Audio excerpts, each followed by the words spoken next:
Saan ba talaga ako magsisimula kung gusto ko nang magturo ng reading sa anak ko? Yan ang common struggles ng mga parents. Minsan nga, nakabili ka ng workbook, nakabili ka ng worksheets, ng flashcard, ng mga board and markers, lahat kumpleto ng crayons nandun na sa harap mo. Ready ka nang magturo sa anak mo. Pero nakakalito kung ano ang first step. Ang video na ito ay promise ko magbibigay ako sa iyo ng checklist na magagamit mo this time. Magagamit mo immediately pagkatapos mo mapanood ang video na ito. Magiging malinaw kung paano mo ituturo ang reading sa anak mo. Hi, I am Teacher Joy Lee, your reading tutor. First, sa checklist mo ay dapat kung saan ka magsisimula sa pagtuturo ng reading mo ay letter sequence. Ito yung parang magiging lesson guide mo para ituro sa anak mo yung everyday. Ipa-flash ko mamaya kung ano yung mga letter sequence from the first letter hanggang sa dulo. Because ito yung madalas na ginagamit from the first letter or makikita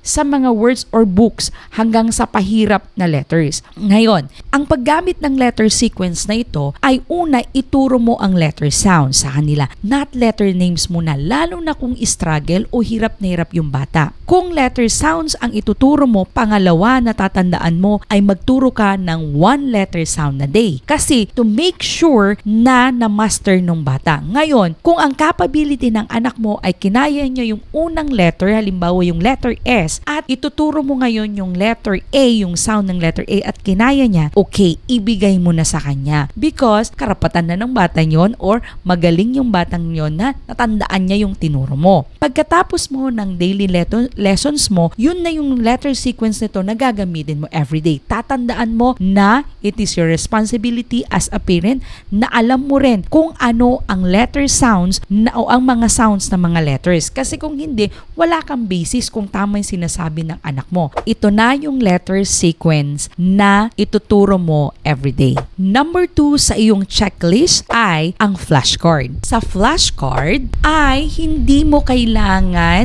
ng ganito na naiprint ko. Pwede ka nang gumawa sa bond paper at tatandaan mo, pag ikaw ay nagkaroon ng flashcard letters sa harap and then sa likod, maglagay ka ng isang picture ng animal or ng object. Tatandaan mo dito is lalagyan mo siya ng action sa action ng isang object mo. Sa object ko, halimbawa sa letter M. Ayan o, letter M, object yan. Cupcake, hindi naman gumagalaw yan. Pero, ang action ko for the letter M is, ilalagay mo yung kamay mo under your stomach, tapos sasabihin niya, So, yan na yung sound ng letter M. Ngayon, for the letter S, halimbawa ang movement ng snake, ganyan. So, ipakita mo sa kanya ng sound ng letter S, sasabihin mo, every time na sasabihin niya yung sound ng letter S o re-reviewin nyo, ay gagano ng kamay. Why? Magagamit mo yan for review. Pag nakasampu ka ng letter sounds, magrarambol-rambol na sa isip niya yung mga letters. So, kailangan mo ng actions, ng movement para matandaan niya na hindi mo kailangan ikaw mismo ang magsasabi, kundi galing sa kanya. It helps also na mas mabilis ang kanyang retention. Number 3 na kailangan mo na ngayon for your checklist kung saan ka magsisimula ulit ay kailangan mo ng 3 pictures or real objects sa bawat lecture mo sa lesson nyo for the day. For example, sa lesson nyo nga for the day is letter S, may flashcard ka na. Maghanap ka ngayon ng real object or nang maghanda ka ng pictures. Kagaya sa akin, hindi mo naman kailangan ganituhin. Pero, halimbawa, meron kang sun, meron kang star, and sofa. Paano mo gagamitin ngayon ito?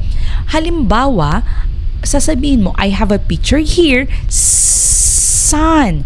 What is the first sound of the word sun? Tapos sasagutin niya sa'yo, okay, next ka naman, yun ang gagawin mo. And that's para ma-emphasize mo lalo yung letter sounds. By the way, balikan ko po ito. Paano nyo gagamitin tong flashcard na ito?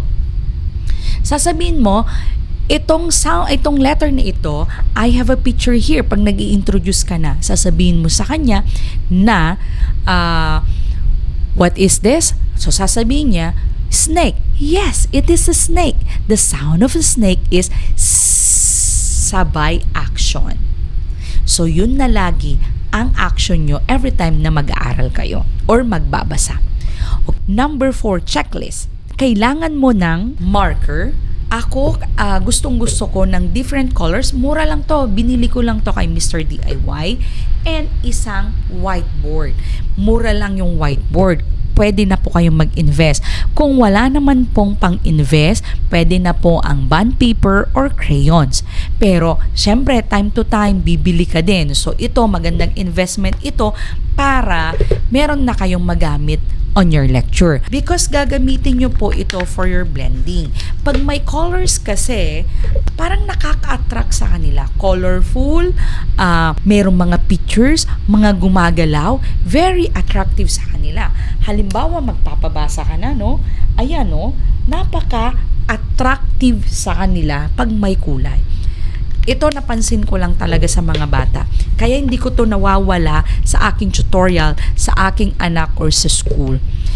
And the next, tandaan mo, para hindi maging boring yung lesson ninyo is your time is pag nag-uumpisa pa lang kayo ay hindi mo kailangan mag-lecture ng 1 hour na sobrang haba. Akala kasi ng mga parents is the longer is mas maganda ang retention. Yun na nga po mas mahirap. Kaya ang recommended ko is only pwedeng 5 minutes kung nakuha niya 10 minutes or 15 minutes. As long as may retention, number 6 ay magkaroon po kayo ng games. Yes. Boring sa mga bata pag kayo po ay puro worksheets agad, puro workbook. Kailangan ay merong, halimbawa, no, gumawa ka ng flashcard out of bond paper or cards or ng karton. So, pwede, di ba? Halimbawa yan, gusto mong magpa-review sa kanya, papabunot ka lang sa kanya. Okay, pag nakabunot na siya ng letter Q, sasabihin niya lang sa'yo kung anong sounds. Diba? So, very attractive sa kanilang games.